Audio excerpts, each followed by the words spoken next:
como se decía ahí, echando el mareaje que llegue a hablar de cosas de la mar. Sí.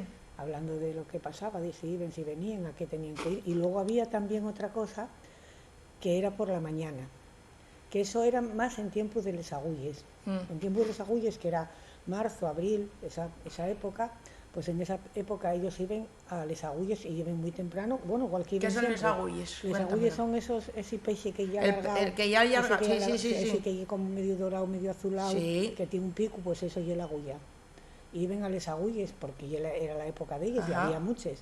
Y entonces lo que hacían era que llegaban de les agulles, porque de eso sí que llegaban a las 8 de la mañana, a las 9, llegaban temprano. Tempranero, sí. Porque había luego que, bueno, porque era así, porque se pescarían de madrugada. De madrugada, cosa, ¿no? sí. Pescaban muchos, iban mucho ahí al Maquilán o a Santana, ahí debajo de Santa Mera, por ahí, sí. en Rodiles.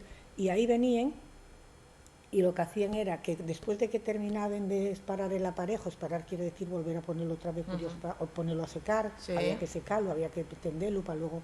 Después de que terminaban de eso, iban para un chigre también el habitual, y llevaban una agulla cada uno, o lo que fuera, o uno llevaba un día y otro, y freían ellos en el bar y ahí almorzaban. Sí, de eso todavía hacen algo ahora, lo que pasa que no se va tanto a les agulles, no hay una cosa que se va tanto, tampoco les hay, no hay por otra cosa, es que ya, está como más esquilmado, sí que es verdad que es raro verles ya. Y más tardíes, porque normalmente a lo mejor decías en San José ya había muchas agulles y ahora no.